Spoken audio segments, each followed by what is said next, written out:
freaking hoofing.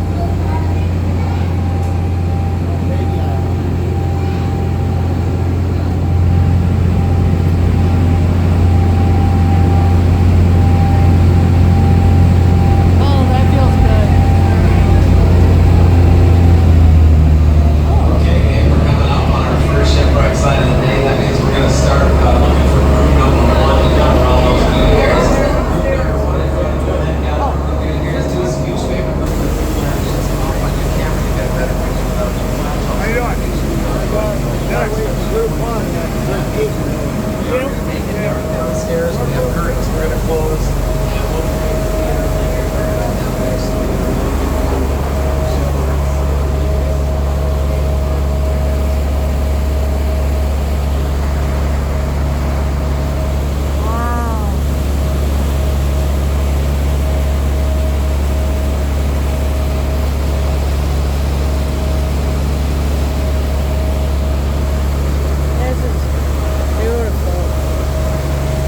Pontoon chasing us. Oversized pond over here. This is a party barge. She's almost 500 tons of high-grade iron ore.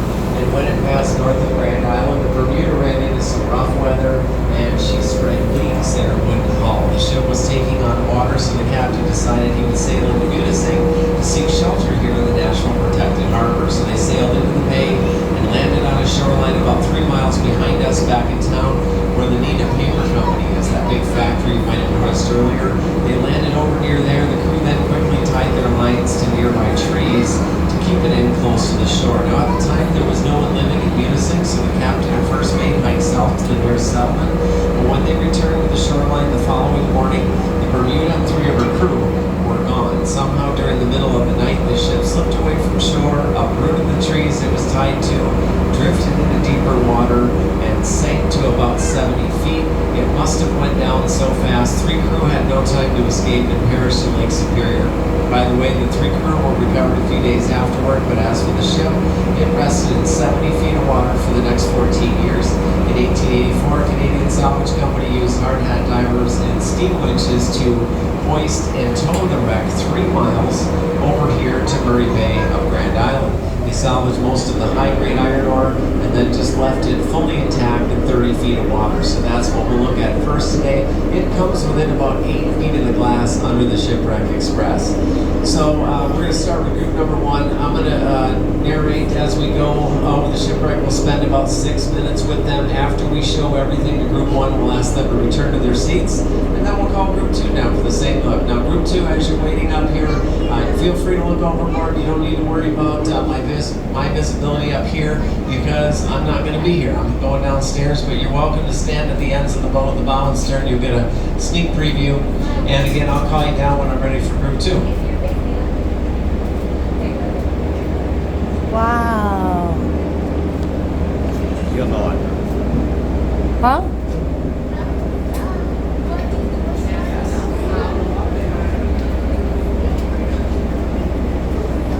And all I need is this one little spot right here, thank you. Right now, group 1, as you're looking down those viewing areas, you're looking at nothing. But you should see it any second.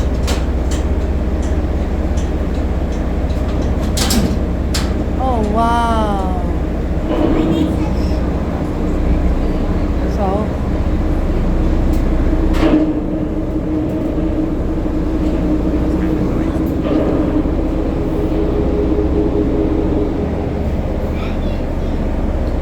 Yeah, it's coming.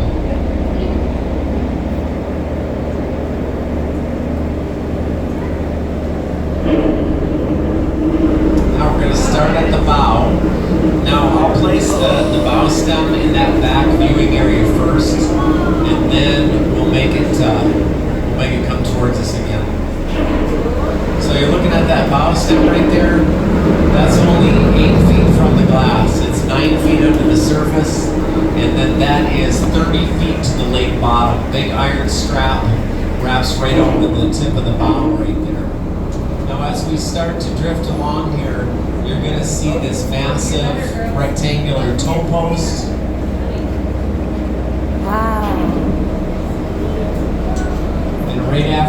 tow post, you're going to see a little hatch that let crew members down into the forward chain locker where they store their dock lines and anchor chains. It'll appear back here in just a second.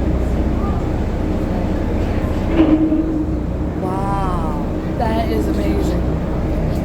How cool is that, Leo? Get ready, guys.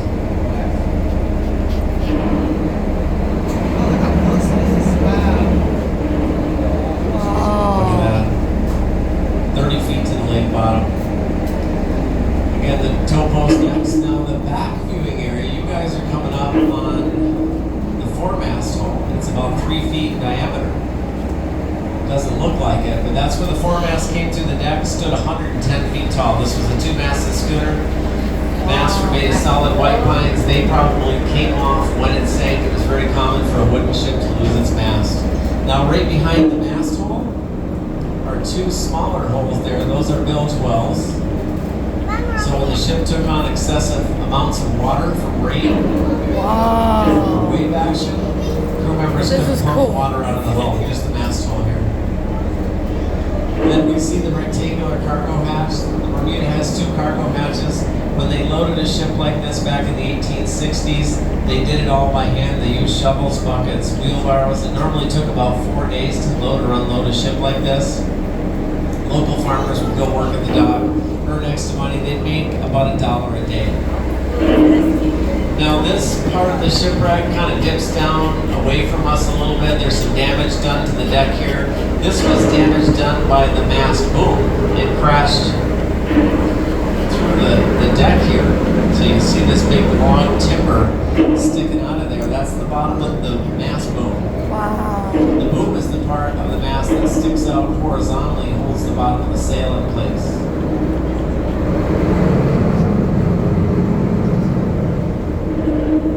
And this long skinny line that we're following is called the cabin, or the centerboard trunk. If you've ever seen a sailboat out of water, you know how a sailboat has the big thing sticking out the bottom. It's called the centerboard. Keeps the sailboat going straight. These canalers had raisable or retractable centerboards. So when they would go into shallow water, they would pivot their centerboard up into a watertight trunk built right in between the cargo holes. Now, some of the iron ore is visible right here. In that back view here, you guys are coming over an oak barrel. It's a 33-gallon barrel that was discovered in the mid-1990s and was placed on the shipwreck for you to look at. That barrel did hold a liquid. Here's the aft cargo hatch. You guys up here will see the barrel right after the hatch. Now that back viewing area, you guys are over the cabin trunk. It's where the main cabin was situated. The cabin came off during the sinking. That was also very common for a wooden ship to lose its cabin. You guys see the barrel. 3 crew members drowned as they were presumably asleep in there. Wow. And now we're coming up on the stern of the ship. We see a little hatch, and you're going to see the stern rail and rudder post. We see a broken side rail here alongside the cabin trunk. The rudder post is the steering mechanism. That's the part that goes down to the rudder. And there used to be a steering wheel mounted directly above that, fixed to a pinion gear. And as you notice, we come over the stern rail, it almost looks like there's a part of this is missing.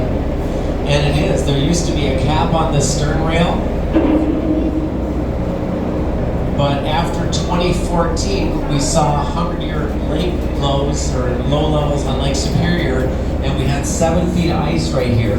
Ice was hooked on there, and when the ice left that summer, June 10th, I'll say it again, when the ice left on June 10th, it took the top of that rail with it. We had ice till June 10th of 2014. Here's the rudder post again. Now, group 1, if you guys have any questions for me, please shout them out. How long was it? The Bermuda's 131 feet long. She's 26 feet wide. She's 20 feet tall at her ends. The most impressive measurement, though, in my opinion, is how many tons of water it displaced when it was fully loaded. Just to give you some scale, here on the Shipwreck Express, when we're fully loaded like we are now, we displaced 75 tons of water. The Bermuda displaced 488. So the shipwreck you're looking at is more than 7 times larger than the boat you're on. Wow. That is so cool.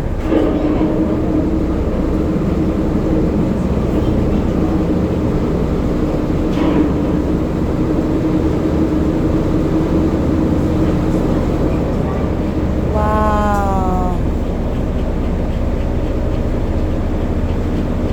And as it disappears from your viewing area, Group 1, if you guys wouldn't mind returning to your seats so I can get Group 2 down here.